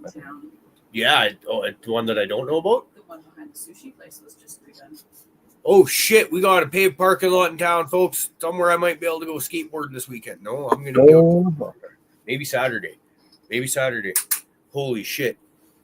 And we're getting a McDonald's, which is might sound funny to you. I'm not excited for the McDonald's, but that means paved parking lot. Place we don't have a skate park. And when we did, up until earlier this year, it was just a couple metal sticks and ramps welded together on a paved asphalt surface that was all fucking pitted and waved out. That it was virtually unskateable. Like WTF, right? So now we're gonna have fresh paved surfaces. I wonder how long it takes before they start fucking telling them. They're whacking up the curb.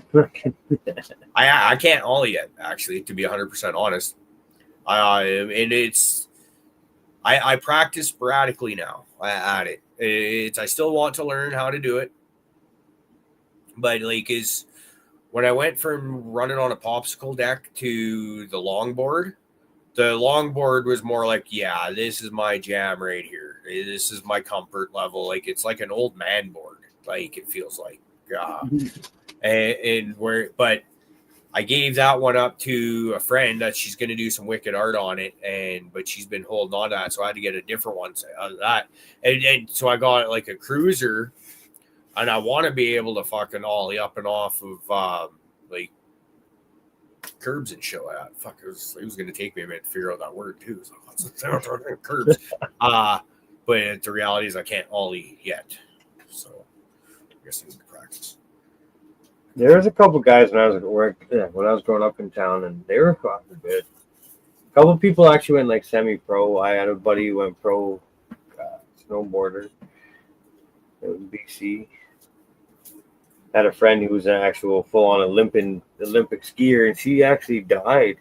She wiped out. It was like in Utah or somewhere practicing for X Games or the Olympics or something, and wiped out really hard in the fucking half pipe and ended up passing away. Oh, kind of crazy. Yeah, a girl I went to high school with. I was like not good friends with her, but I was friends with her, you know. Yeah, we had a dude named Jay that was there's a girl too, I can't remember her name, but they go through high school. Both of them were, I don't know if they actually made it to nationals here in Canada or they were about to, kind of thing, but that's still a pretty big deal from Prince George, and you got two kids from your high school going to yeah, she was a good skier all the time growing up as kids. Like I went to Horseshoe's a local ski resort, and she was super awesome in the moguls and shit, and it was just like, it's crazy, this girl's crazy on skis. And then, you know, high school, and just after high school you heard of her going traveling around a bit. Next thing you know, she's on this fucking national team with this, and next thing you know, she's in the Olympics. You're like, holy fuck, that's the girl I went to high school with. Crazy. Yeah. Rest in peace, Sarah Burke. And she was a very good looking woman too. She was in Maxim magazine. I don't know if you guys remember Maxim. Oh yeah. Yeah. You know what was even way better? That's the caliber of the type of girl she was. The Maxim radio channel on Sirius XM. That was the fucking shit. I wish that was still a thing. If it's anything like the magazine, it'd be a great listen. Yeah, Maxim magazine. That's where I learned that your standard condom size is too big for your average German. And that's all you've retained from the Yeah. years of I haven't read one in like 20 years, probably, just about. That's because, well, I had German friends, so yeah, fuck. They were all just like, oh, we're German, we have massive schlongs. I'm like, and when that Maxim came out, I was like, statistically shows, motherfuckers, take your tiny pecker out of here.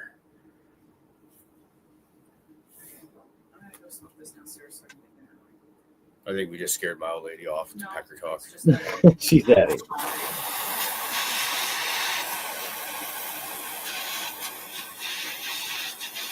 Well, I guess we could think about wrapping her up. We've been a good one today.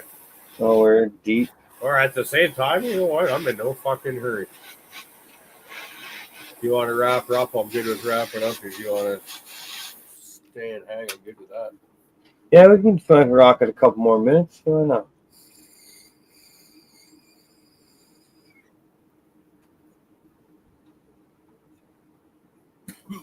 Oh, woof.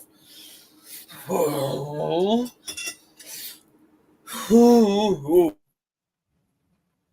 I was trying not to cough in your faces. Instead, I made like crazy sex noises, which I'm pretty sure is much worse. That wasn't creepy at all. So yeah, hopefully these strips will fuck off for us here at this treatment time. I really hope. Yeah. Anyone in chat that has dealt with thrips, I'm sure we've done this a couple times, but post your shit so we don't fucking get some ideas going here. I've never had to deal with them. Are they the ones that leave the weird squiggly lines on the leaves? Yeah, they look like little snail trail pock Yeah, marks. yeah, okay, yeah. No, I've only ever had spider mites, aphids. I've had mealy bugs on my house plants and fungus gnats. No thrips. Yeah, at least all the plants are praying and green. There's one primal punch, the one that's not part of this round of clones, the one that's been the clone from the last round. Its soil battery has died, and it really started changing color. The stalks are like almost black. They're so fucking purple. Quite crazy. Yeah, Like I said, I gave it a big dose of fish and worm casting too. pretty good, man. I bought 3 ounces of shatter back in like early July, and I'm like down to about the last 3 grams of it, just like now. She's starting to yellow out at the bottom there. The branches are just purple. I don't know if it's showing up at all. But I got a golden goat that's all yellow and curly and just fucking pissed off at life right now. It's not happy. not doing too bad. By the time all this stuff starts to hit it, and it'll be gone. I got to give it a good cleanup anyway, so all that stuff that's gone to shit right now is going to be gone anyways. I definitely overwatered that. That's heavy. You know, I found a half bag of worm castings in one of my bins that's a little old and dry, so I just scratched it into all the plants.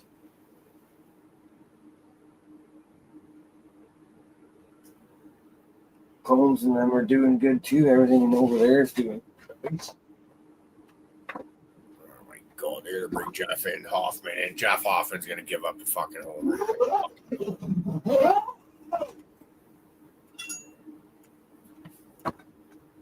Hopefully it's only a solo shot. Let's check these out. Yeah, I'm gonna have to give the whole shower area like a big fucking scrub out because it's gonna be just covered in like sulfur spray, dry shit. Like it'll be dried off and turning to dust. You know what I mean? Yeah, there's a lot. So yeah, basically all the clones are now got a new set on top and are fully green. There's a couple spots down here that are pretty rough, but star pupil. Apparently this is nice and purple, this one. Can't wait. Oh, I know what we can do. We can sex the seedlings. I already threw one. It was skunkberry. The thing was only like this tall and it's already throwing off clusters. Oh, really? Yeah. Fuck, Like, that's that's a little yeah. Get rid of that. That's gonna be an issue. That plant. Yeah, I was like, you are like spunky. I can see you. Yeah, Well, skunkberry was going to be a good one out Jordan of the Island. Oh, come on. Hooli, did you just fucking come on here and say go Red Sox in the middle of a Jays Red Sox game? Go Red Sox. Motherfucker. Like, I realize you're from Massachusetts and all, buddy, but like, that's like, we might have to fucking bounce your ass. Jesus, what are you going to do? Nah, just kidding. It's honestly just now occurring to me that, yeah, you'd be a fucking Red Sox fan. That makes all the sense in the world. Cheers, but you guys got to lose this game. If you guys fucking roll with it after like starting tomorrow, the rest of the weekend, you guys go undefeated. I'm fine with that. Y'all have handed us our asses enough the last 2 nights. We need this one. I'm damn near at the point of begging you because my fucking Jays have been not bad the last couple of days. But cheers, brother. Love you. Still too early to tell on this one. Which is a hip crip cross, which is hippie crippler. I grew that in my first year outdoor garden. That's like 4 or 5 years old. The couple pound plant had 1 or 2 seeds in it, so it was like where those came from. Oh, hippie cripple cross. We It had found seeds in the grapple cat this time around. Never had seeds in it before. Been growing it for about a year now. We found 2 seeds. yeah. Sometimes it's weird. It's like you might have like a light leak. But what I think happens is when there's light leak herms, the plant itself is not hermaphroditic type plant. So like it's kind of being forced to flip by having that light leak present. So it's not like the pollen's trying to burst out or anything. It's like you're really trying to convince that plant to do that. So it's like sometimes you can get a light leak banana cluster that's got like 4 grains of active pollen. And they go 6 millimeters maximum away from that open flower. Yeah. So you only get 2 seeds out of the fucking couple that tried to grow right in that area. And that's that on the whole plant. That's my little stupid theory. Sounds about right. And the light leaks are a very good chance that they've been happening. But it just, at the same time, I got no other explanation. Yeah, like I don't mean just for your grow. Like that's my theory in my grow. Like, but if you do the same kind of shit I do, intensing your room stuff. So It's like the light leak thing is pretty prevalent for guys like us, right? It's not like we have. Well, when I look at how far developed they are, it's just like we have been playing with those valley cats, which there was a male. There was a few males, I guess, that I called. So there could be the unlikely chance that it was stray pollen off one of those. But yeah, no, I just feel like something like what you're talking about, where is a plant probably it's Chem 91, which can herm, right? Is the Catahoula in there, and it looks more like Catahoula than the grapple cat, the grapple fritter. So yeah, it's probably just something simple like that. Well, I figure like, and plants like that, like generally if the light situation was super tight, you'd never have an issue. So it's like for me, sometimes I leave the bottom flap of this open. Yep. Just for airflow and everything. And then sometimes when I go to work or something, I'll fucking leave lights on or whatever the deal is. And some days there may be fucking light getting in there. Right? I've never had an issue where like my whole crop is seeded indoors.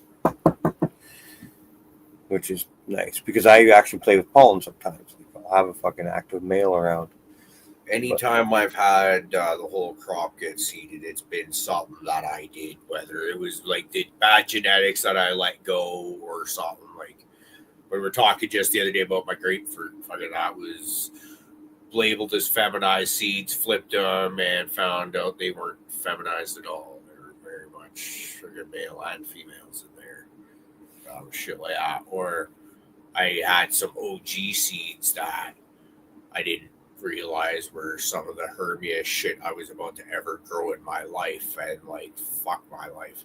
That was the stuff that I had to smoke like in the immediate separation days when me and the ex split up. That's what I had to smoke, was this stuff where it would take you 5 minutes to pick the seeds out of one joint.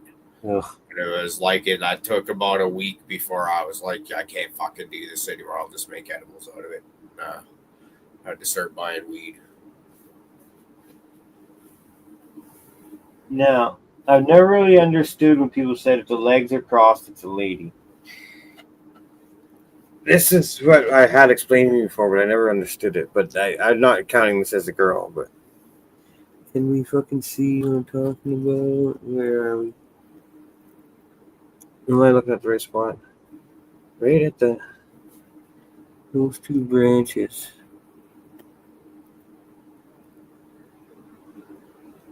They're not hairs. I don't even know what you call those. They're just little. I don't know the scientific name for that. They're just the little. I don't know. little growth things off the side of the fucking where the leaf is. But I've had people explain to me if they're fucking crossed, it's a girl. I'm like, that's bro science, I believe. We got no sexing on this yet. But I usually can tell, like, if there's nothing in that deep little pocket of a corner, then usually it's a girl. It's when you see like a little ball like growth in that little corner there. That's when you tell it's a dude right away. And I've had bad luck lately. Not bad luck. I've just had male luck. Like it's just been all my regular seed pops are dudes.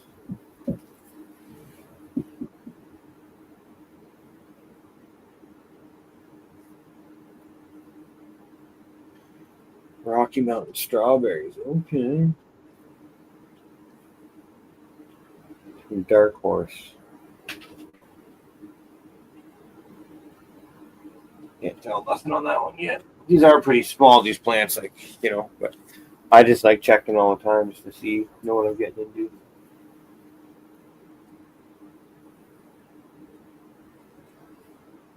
I think we all talk about if it's a dude and he's showing off at, week 3, like, get the fuck out of here. Enough breeders have said that kind of stuff, like, just overrides, you know what I mean? Yeah. Every time you breed with it, it just washes everything out. No thanks. Like, I had that with the Pack-a-Punch. It is, like, almost identical to its mother. And none of that male pollen affected it, to my knowledge. And I can tell. Doesn't look anything like any of the grape crosses, but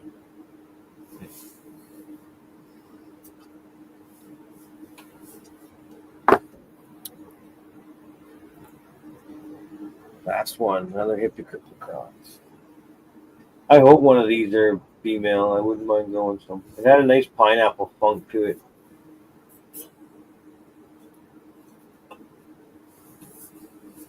Tell. Too young still.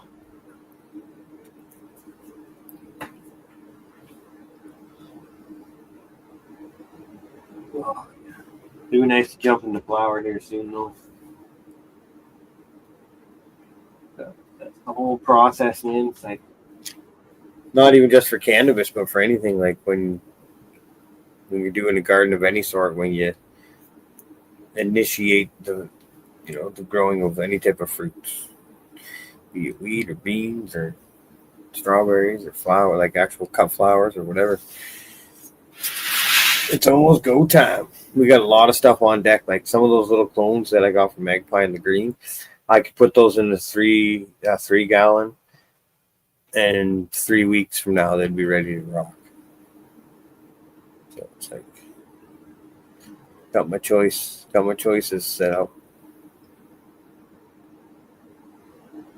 White truffle all the way. That shit's fucking gnarly. I think we still have some of Magpie's white chocolate. Yeah, so you know exactly what I'm talking about. Yeah. That stuff is actually, I meant to fucking give some of those samples to Colton too. Typical, like I was saying earlier, one of those, as soon as you do the fucking box up, you remember like 2 or 3 things that you meant to go in there, and it was just like, oh well. But it was trying to get it into the mail before when I dropped the old lady off for work in the morning. Smells like puke and shit. And then you want to just smoke it. The light's not going to do any justice on that thing. Oh, yeah. The stench coming off this is ridiculous. Tough. Oh, sakes.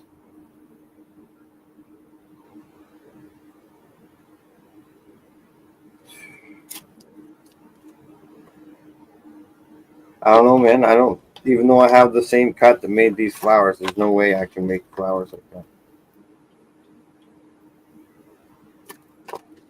That guy's a wizard, man. He knows what's up. He's all right into that shit. Fucking Yeah, no, he's got skills.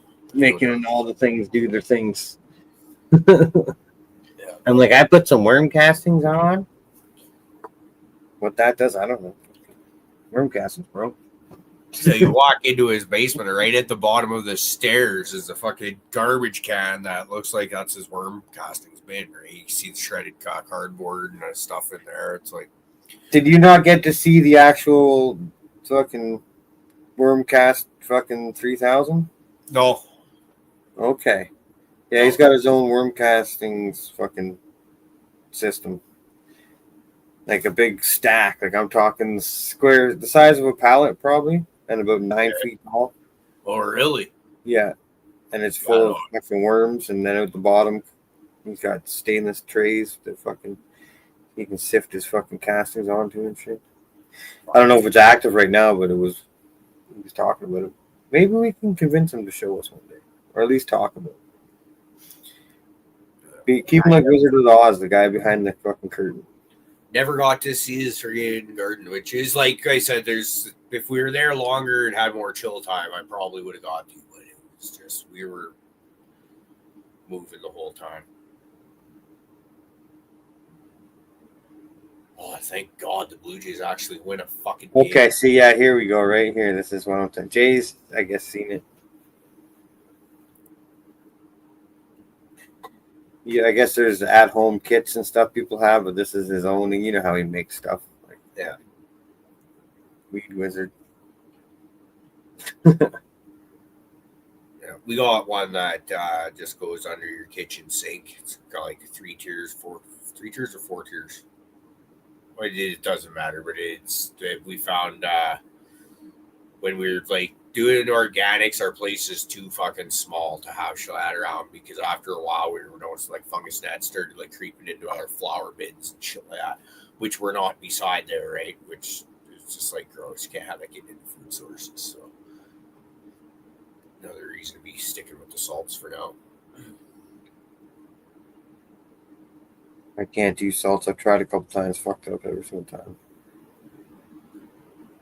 Damn it, I suck at this. So I can crush it either way, but I can boost my yields a little bit better with salts. But it's a little bit more plug and play. Yeah, for me, organics, when I stumbled upon that, it's just easy. Try amendments at first, and now I just kind of understand it a little more from like just hanging around and talking to so many people about it that are more knowledgeable than myself.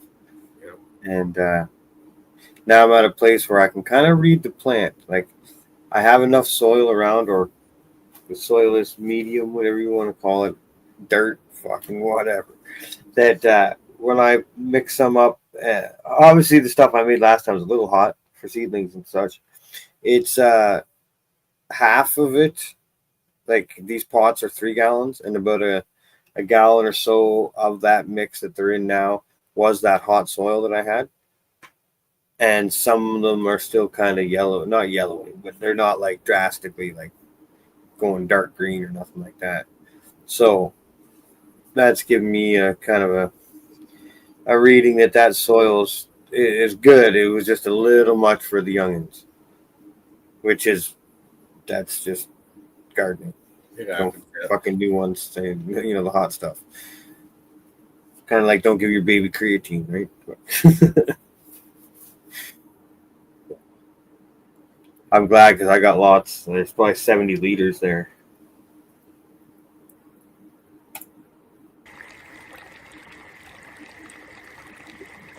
That's like 12, 14 gallons for you American.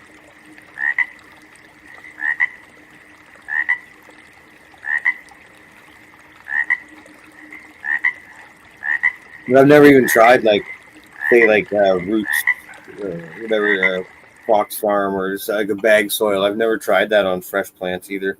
So I'm sure that stuff would probably burn your babies too. I think I've heard stuff to that effect. Is careful with seedlings. Yeah, anything new, they kind of. Yeah. I love fucking up though because then I know I have you could tell me 100 times and I probably would never listen. Not that I wouldn't listen, but it would stick with me for a day or two and then get replaced by something else. But if I myself devastated something by my own stupidity, I'm like,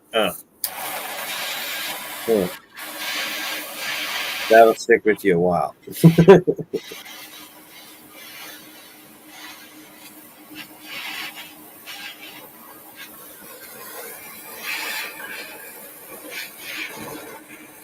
I think it might be getting time to wrap her up. Oh yeah, we almost did a 2 hour. There's got to be some food for you just about ready. I think I'm excited to try out this roast and see how it did. Yeah. If I'm lucky, my missus won't even notice that it's spicy before she tries it. And she's gonna be like, "Oh my god, it's." I thought it had a good kick. Like I said, it might have been a little bit spicier than even I would like it. So A little bit of pepper. yeah, this is. I really like having the dried spicy peppers. There's jalapenos, there's Thais, a couple different kinds of chilies in there. All just mixed in, dried up and sliced and mixed into a canning jar. I like it. I like grinding them up even finer and like throwing them into burgers and shit like that. Just Oh yeah, add so Making much flavor. making a salt with it. Oh, yeah. Powdered jalapeno with, or any type of kind of spicy pepper, the seeds and shit, ground up to a dust, added with like seasoning salt. Oh yeah. Oh, that would hurt a little bit. Get it into you, brother. All right, guys. With that, I think we're going to bounce on out of here. Thanks for hanging out with us for this extra damn near a full hour, but it just seemed great. Yeah, it was fun. Oh yeah, we'll be back Sunday morning.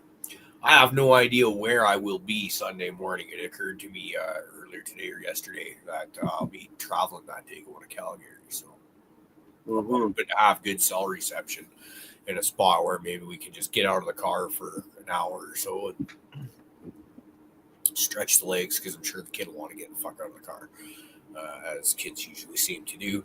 With that, we're out of here. Everybody do us a favor, hit like and subscribe on the way out, and we'll be back Sunday morning.